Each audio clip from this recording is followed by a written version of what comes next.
வீட்டிற்கு மீட்பு உண்டாயிற்று. ஆம், என் அன்பு சகோதர சகோதரிகளே, இதை நான் கூறவில்லை, ஆண்டவராகிய இயேசு கிறிஸ்து கூறியிருக்கின்றார்.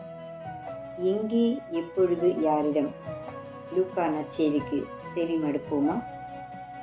லூக்கா எழுதின நற்செய்தி 19ஆம் அதிகாரம் 1 முதல் 10 வரை உள்ள இறைவார்த்தைகள். இயேசு எரிகோவுக்கு சென்று அந்நகர் வழியே போய்க் கொண்டிருந்தார்.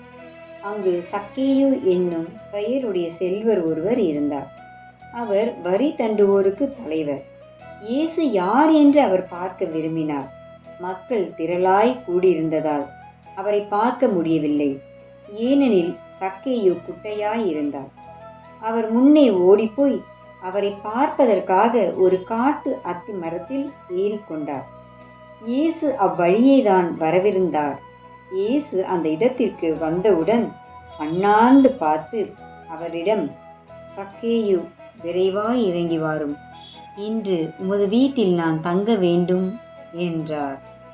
அவர் விரைவாய் இறங்கி வந்து மகிழ்ச்சியோடு அவரை வரவேற்றார். இதை கண்ட யாவரும், பாவியிடம் தங்கப் போயிருக்கிறாரே இவர் என்று முணுமுணுத்தனர். சக்கேயு எழுந்து நின்று, ஆண்டவரே, என் உடைமைகளில் பாதியை ஏழைகளுக்கு கொடுத்து விடுகிறேன். எவர் மீதாவது பொய் குற்றம் சுமத்தி எதையாவது கவர்ந்திருந்தால் நான் அதை 4 மடங்காக திருப்பி கொடுத்து விடுகிறேன் என்று அவரிடம் கூறினார். இயேசு அவரை நோக்கி, இன்று இந்த வீட்டிற்கு மீட்பு உண்டாயிற்று, ஏனெனில் இவரும் ஆபிரகாமின் மகனே. இழந்து போனதை தேடி மீட்கவே மானிட மகன் வந்திருக்கிறார் என்று சொன்னார். இது ஆண்டவர் வழங்கும் நற்செய்தி. கிறிஸ்துவே உமக்கு புகழ். என் அன்பு சகோதர சகோதரிகளே, இந்த இறைவார்த்தையை கேட்டிருப்பீர்கள் என்று நினைக்கின்றேன். சக்கேயு பாருங்க, ஆண்டவரை காண எவ்வளவு ஒரு ஆர்வம் அவருடைய உள்ளத்தில் இருந்திருக்கின்றது. ஆண்டவராகிய இயேசு கிறிஸ்து யார் என்று அவர் காண விரும்பினார். பாருங்க, ஆண்டவரை காண அவரும் எரிகோவுக்கு செல்கின்றார். ஆண்டவர் இப்படிதான், இயேசு கிறிஸ்து இந்த வழியாக தான் போக போறாரு அப்படின்னு சக்கேயுவுக்கு தெரிந்தது. ஆகவே அவரும் என்ன செய்கிறார் என்றால், ஆண்டவருக்கு முன்னாடி இந்த மக்கள் முன்னாடி போகிறாங்க. போகும்போது ஆண்டவரை பார்க்கலாம் என்று நினைக்கிறார். ஆனால் அவரை பார்க்க முடியவில்லை. ஏனால் சக்கேயு குள்ளமாக இருந்தவர், குட்டையானவர்.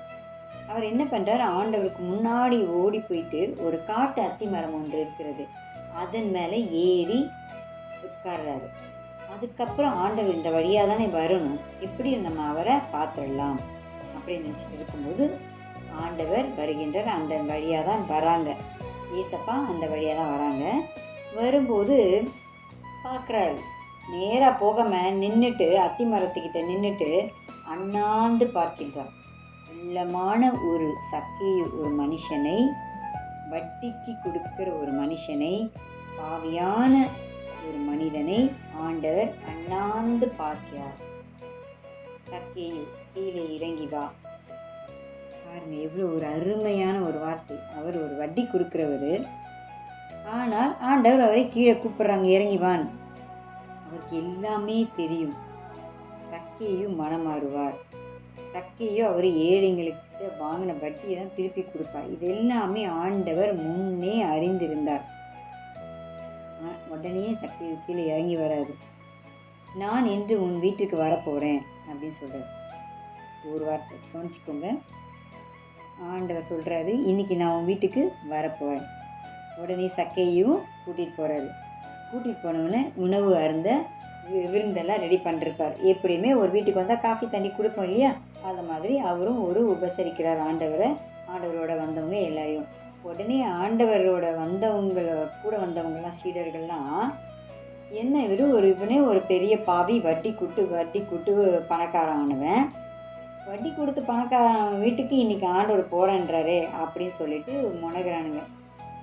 சாதாரணமாக மனுஷனுங்க இப்படி தானே முனகுவாங்க, அந்த மாதிரி முனகிட்டே இருக்காங்க. ஆண்டவர் அதையெல்லாம் பொருட்படுத்தவில்லை. போகிறாரு. போனோடனே ஆண்டவர் சக்கேயுக்கிட்ட நிறைய பேசியிருப்பார். அப்போ ஆண்டவருடைய ஒரு வார்த்தைகளை கேட்டிருப்பாங்க சக்கேயு. உடனே ஆண்டவருக்கு அவர் சரண் ஆயிட்டார். ஆண்டவரே, என்னுடைய இடத்துல இருக்கிற எல்லாத்தையும் நான் ஏழைங்களுக்கு கொடுத்துட்றேன்.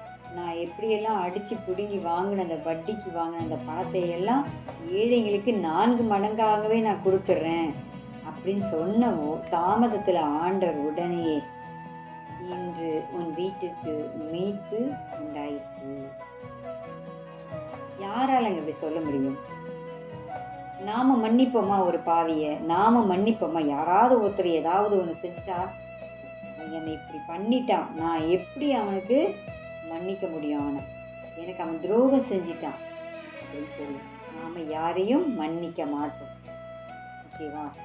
ஆண்டவர் நம் மன்னிக்கக்கூடிய ஒரு கடவுள், அன்பான கடவுள். அவரை தவிர நம்மை மன்னிக்கவும் ஏற்றுக்கொள்ளக்கூடிய மனப்பக்குவமும் வேறு யாருக்கும் வராது. ஆகவே நாமும் ஆண்டவரை தேட முயற்சி செய்ய வேண்டும். பாருங்க, சக்கேவுக்கு எவ்வளோ ஒரு ஆர்வம் இருந்தது, ஆண்டவரை காண வேண்டும், இயேசு யார் அப்படின்னு காண வேண்டும்.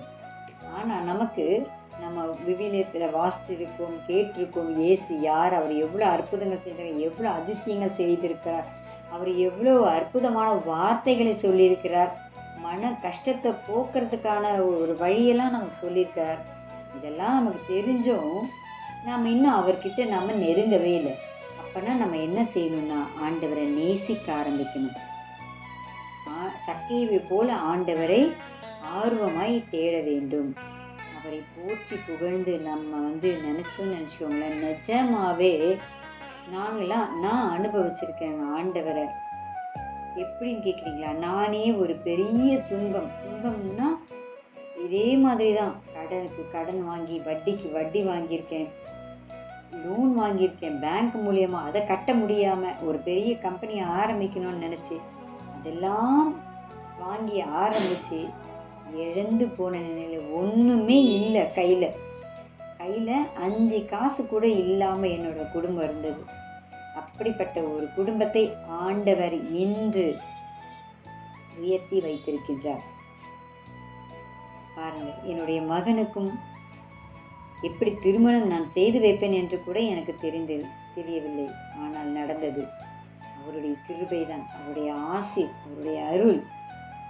அவரை தவிர வேற யாராலும் நம்மளை ஒன்றுமே பண்ண முடியாது.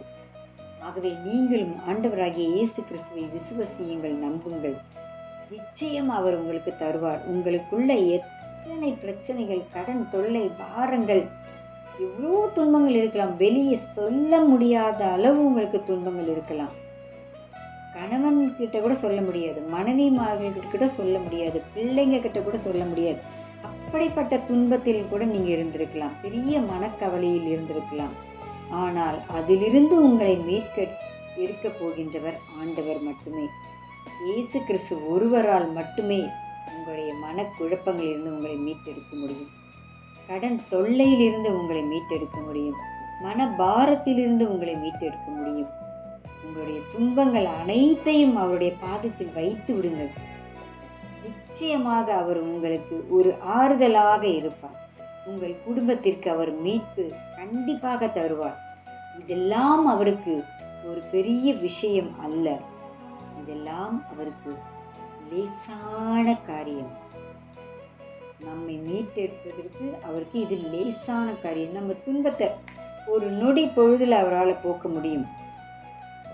ஒரு நொடி பொழுதுல ஒரே ஒரு வார்த்தையினால இந்த உலகத்தை படைத்தவர் மனிதர்களை மட்டுமானால் அவருடைய கையால் அவருடைய மூச்சை கொடுத்து உண்டாக்கிய ஆண்டவருக்கு ஒரே ஒரு வார்த்தை சொன்னால் போதும், இது எல்லாம் பறந்துவிடும், எல்லா துன்பங்களும் பறந்துவிடும்.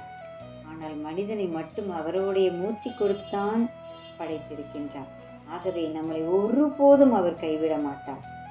கவலையே படாதீங்க, அவருடைய மூச்சு நம்ம கிட்ட இருக்கு. கவலையே படாதீங்க. அவரை நம்மளை கையில் தாங்கி வச்சிருக்கிறார். நம்மளை கருவில் உருவாகும் போதே ஆண்டவர் நம்மளை தாங்கி இருக்கின்றார். ஆகவே எதற்கும் கவலைப்படாமல் அஞ்சாமல் இருங்கள்.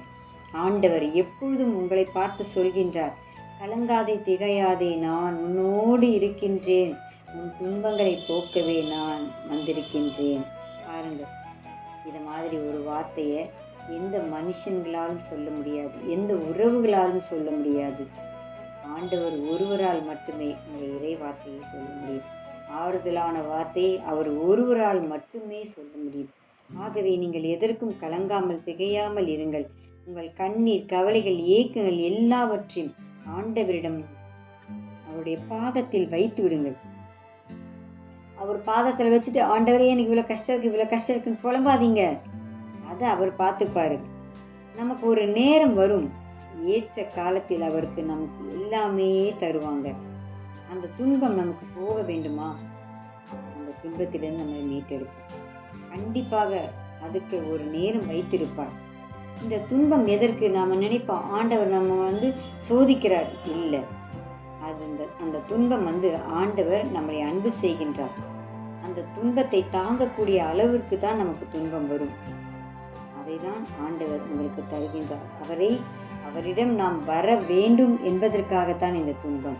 இந்த அற்புதம், அதிசயம் எல்லாம் நம் குடும்பத்தில் நடக்க வேண்டும் என்றால் எதை பற்றியும் கலங்காமல் திகையாமல் இருங்கள். ஆண்டவர் உங்களோடு இருப்பார். இன்று இந்த வீட்டிற்கு மீட்பு உண்டாயிற்று. இந்த இறைவார்த்தை ஆண்டவர் உங்களை பார்த்து சொல்கின்றார். கலங்க வேண்டாம், திகைய வேண்டாம். ஆமென்.